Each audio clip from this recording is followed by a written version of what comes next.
Hello dear students, आज हम adjective clause का अध्ययन करेंगे। इसमें कुछ रिलेटिव प्रोनाउंस और रिलेटिव एडवर्ब होती हैं जिनके द्वारा हम वाक्य को जोड़ते हैं तथा एडजेक्टिव क्लॉज बनाते हैं। देखिए, कुछ रिलेटिव प्रोनाउंस होती हैं जैसे हु होती है, विच होती है, दैट होती है, हुम होती है, उससे वाक्य को जोड़ देते हैं।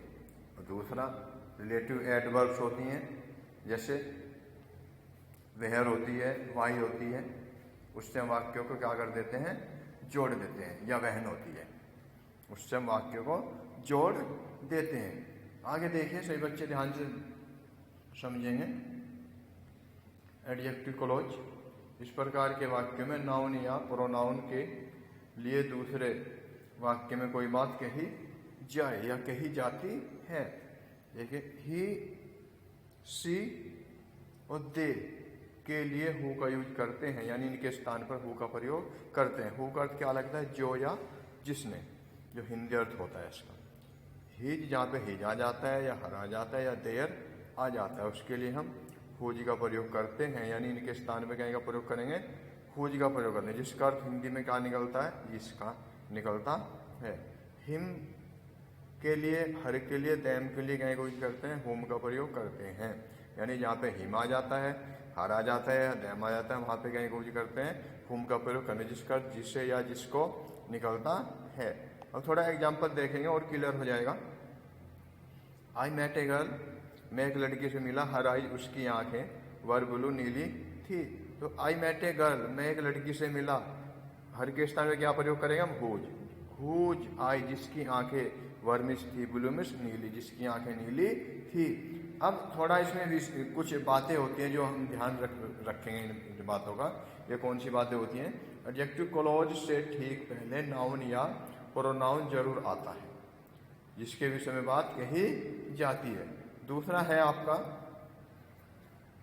नाउन से पहले अधिकतर आर्टिकल ए, एन और द आता है। इनका यूज ये अधिकतर होता है नाउन से पहले। आगे देखिए, जैसे एग्जांपल देखिए, a noun killed his wife, एक व्यक्ति ने अपनी पत्नी की हत्या कर दी। ही हैज बीन अरेस्टेड, उसे गिरफ्तार कर लिया गया है। ए मैन, एक व्यक्ति, हुम जिसने किल्ड हिज वाइफ, अपनी पत्नी को मार दिया या हत्या कर दी। हैज बीन अरेस्टेड, गिरफ्तार कर लिया गया है। तो एक बात को ध्यान रखेंगे सभी बच्चे कि इसमें जो दोनों वाक्य होते हैं, इसमें दो फिनाइट वर्ब आती हैं। दो फिनाइट वर्ब जरूर आनी चाहिए। यदि फिनाइट वर्ब नहीं आती तो हमारा वाक्य समझिए गलत है। यानी फिनाइट वर्ब क्या होती है, या तो हेल्पिंग वर्ब आएगी, एक में हेल्पिंग वर्ब आएगी और दूसरे में वर्ब आएगी, या दोनों में ही क्या आती है, वर्ब आती है।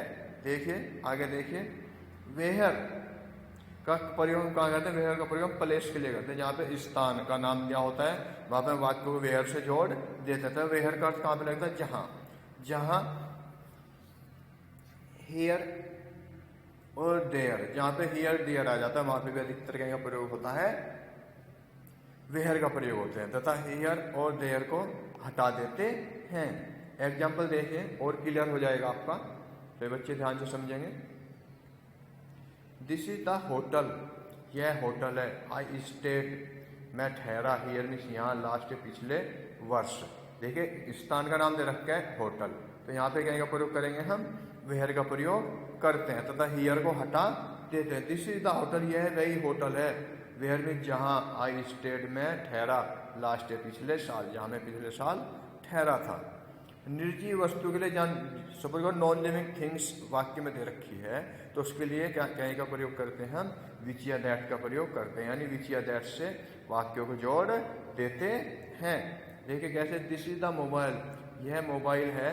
आई बॉट इट, मैंने यस्टरडे, मैंने इसको कल खरीदा। ये देखिए सभी बच्चे ध्यान देंगे, इट है, आई है, यहाँ टी नहीं है।